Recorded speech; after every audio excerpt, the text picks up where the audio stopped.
fam, welcome back. Today I'm reviewing episode 10 of The Traitors. So it starts with this banishment. MJ is the final vote, and to my surprise, she votes for Peter. Now, I really thought she was going to vote for Phaedra, but she claims that she really thought that Phaedra was a faithful. I thought she knew. Peter's banished, and he reveals that he is a faithful. No one seems shocked, and everyone is pretty much having to come to terms with the fact that Phaedra is a traitor, including, her friends. It's quite obvious that Phaedra is a traitor at this point. They're just trying to figure out who the other one is or how many other ones there are. So Kate is completely under the radar for now. So it's time for the secret meeting between Kate and Phaedra, and of course they're still trying to knock off all of Peter's pals, and it is between John and Trishelle because CT has the shield, and CT voted for Phaedra at this round table, so she very well could have murdered him if she wanted to because he betrayed her, but he had the shield. So they go to brunch the next day, and they end up finding out that they murdered John. They murdered John because John is always giving these long speeches. And tomorrow when I'm dead, you will know. I'm like, oh my God, I could have taken a nap. And he would not stop gunning for Phaedra, but neither would Trishelle. So either way, she would have been in trouble, in my opinion.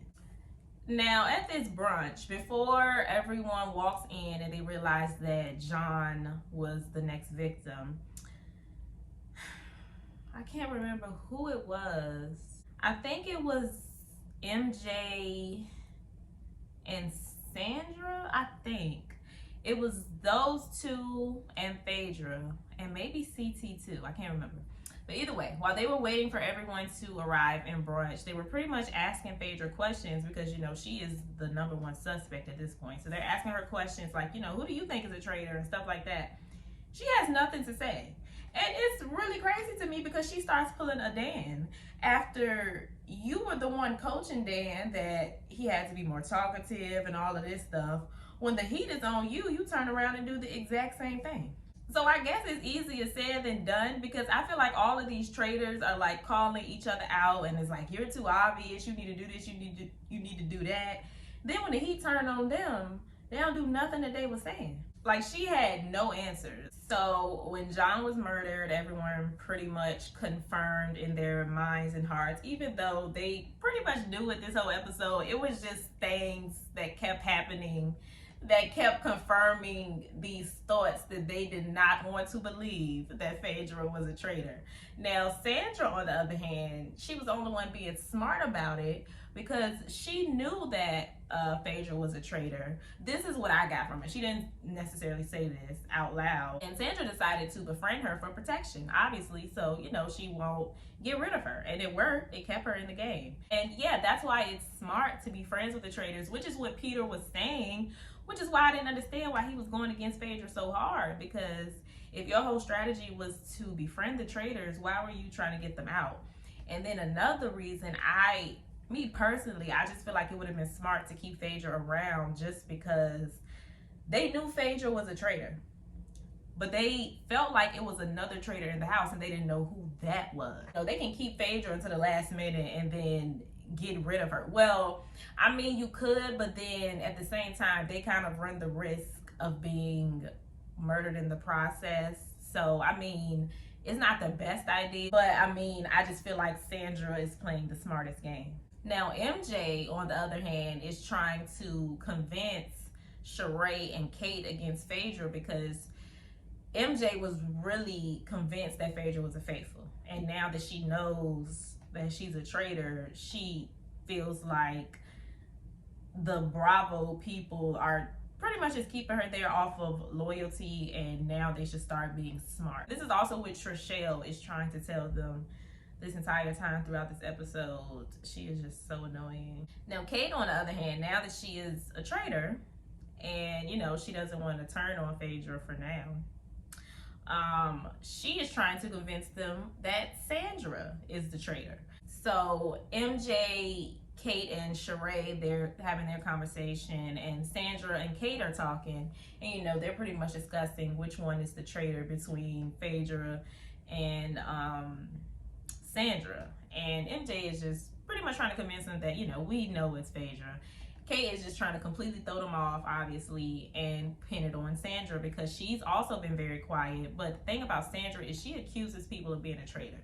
She is quiet, but she's really not that quiet. But I do think she would have played a good game if she was a traitor as well. That would have been interesting to see. Now, Trishelle and CT are somewhere talking, and Trishelle is nervous, as she is every week, because she thinks she's next. I mean, she says this every freaking week.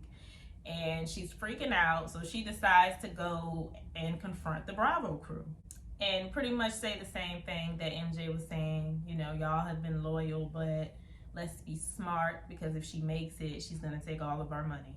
So next they have their challenge. This is a challenge where they have a bunch of platoons on top of the water, and they're spread out, and they're leading to this land or this island or whatever with a scale on it. Now, they're starting from the opposite end. They have to dig in this big pile of mud and look for gold and jump across these platoons in the water and place them on the scale. And there is one shield, and this is the final shield. The person who finds the shield in the mud has to take it across the platoons, but they have to do it successfully. You can't like fall while you jumping and stuff. If you fall in the water, if you drop the gold, if you drop the shield, it doesn't count. So this must have been really hard. I mean, on my TV screen, well, on my phone, because I looked at it on my on the Peacock app. But on my phone screen, the platforms didn't look. Why do I keep saying platoons? That is just so dumb. The platforms did not look that far apart, but they clearly were, because everybody was falling with the exception of Trishelle and CT. They were the only ones able to get gold across to the scale. Now MJ found the shield, and she tried to take it across there, and she didn't make it. She fell in the water, but she held on to the shield. So at the very last minute, she tried again, and she made it. So she has the shield. Now, she supposedly made it with at the last 10 seconds. I'm not believing that crap. The timing is weird. I'm starting to think they messing with the time, because how come every time they complete a challenge, they always got 10 seconds left? It's not making sense. Like, they just doing that for dramatic effect. They probably be running out of time. So after the challenge, they have the round table. Before the round table, Kate is still trying to, you know, put the target on Sandra's back, and she starts saying exactly what I was thinking, what I was saying earlier in terms of trying to get out the unknown traitor and then keep the known traitor to the end, so you know for sure you can get them out. So she's trying to explain this to MJ and CT, and as they're talking, Sandra, Trishelle, and Sheree see them talking. So Sandra decides to go see what they're talking about. And it's funny because they're talking about Sandra. It's interesting because usually Trishelle's the one to do that. So I find it very odd that this time Sandra is the one who went to see what they were talking about when they just so happened to be talking about her. Interesting. So she walks over there. Of course, it gets quiet. You know, she's getting the notion that the conversation was about her, because they're talking about how they need to target the unknown traitor, but they're not throwing any names out there. So it's quite obvious that they're talking about her. So then Sheree pulls Phaedra to the side, and she has a conversation with her. Now, this conversation was supposedly to see if Phaedra was a traitor or not. And I believe she already knew. So she asked Phaedra. Phaedra said no. Sheree goes, I don't think Phaedra would ever lie to me. Phaedra, when was your due date? And it was July, but this baby getting ready to come up out of here. Okay. And, you know, it appears as if Sheree is trying to get Phaedra to stay her case. You know, she's saying, well, if it's not you, then who who could it be? Could it be Sandra? Could it be this person? That is what appears was going on, but that's not really what I got from it. And maybe I'm reaching. If I'm reaching, y'all let me know. So, like I said, I believe that Sheree knew Phaedra was a traitor all along. So I didn't take this talk as her getting Phaedra to plead her case, because she already knew. I feel like when she was asking Phaedra, like, well, who else? Who could it be? I feel like she was asking Phaedra, like, well, who are we going to target at this next banishment? That's just my personal opinion. It could be a reach. Y'all let me know if y'all think I'm reaching. They were alone. They were by themselves. She didn't really need to plead her case to Sheree. Sheree knew. That's not really how I saw that conversation. That's just my opinion. So we get to this round table. And, of course, they are coming for my girl Phaedra. And Phaedra, the lawyer in Phaedra, she ain't got nothing to say. Y'all know when Phaedra's back is against the wall and she is caught, she is going to take her right to remain silent. She ain't gonna say nothing that can be used against her. She has nothing. She has absolutely nothing. So the voting ends up being unanimous. I mean, there was no one else to challenge. She didn't throw any names out there. There was nobody else that they were suspecting. So yeah, Phaedra was out. It was really messy though, how they started with Sheree. That was very messy. And I found it very odd that Kate kind of switched up. You know, I get trying to throw everybody off of your back and not trying to be suspicious. But she went in on Phaedra at the banishment and I didn't quite understand it. It was weird. It came out of nowhere. It was very odd. And Sandra noticed it, which I'm glad she did. So now she's on Sandra's radar. Ultimately, I've been looking at Twitter. Twitter is saying that Phaedra's demise was pretty much Dan. Because Phaedra was doing really good, flying under the radar until Dan called her out, then Parvati called her out, then it was revealed that those two were traitors. So it's like, okay, well, why are two traitors calling out this person? So I do feel like in a way they kind of ruined her game, but at the same time, like I said earlier, Phaedra was doing the very same things that she accused Dan of doing. While she was trying to tell him he needed to speak up more, she should have been speaking up a little bit more. She wasn't throwing no names out there either. You know, Phaedra did have a lot of friends in the house, and I think they would have carried her if she would have gave them something. You know, Sheree was willing. Like I said, I feel like that conversation they had, Sheree was just trying to figure out who was the next target, in my personal opinion. And Kate was willing too, but she didn't say anything at the banishment. So, you know, Kate was willing to make Sandra the target, but Phaedra didn't throw her name out there. Which is why I was surprised by what she said to Phaedra at the banishment, because she was willing to help her. But yeah, I think ultimately Dan probably did ruin her game, but she didn't really do anything to help it, you know. Maybe she didn't think that they were on to her like they were. But yeah, dang man, that was sad. Phaedra's gone. I mean, they made this very dramatic between Peter and Phaedra leaving. These were the two most dramatic episodes. They knew the impact.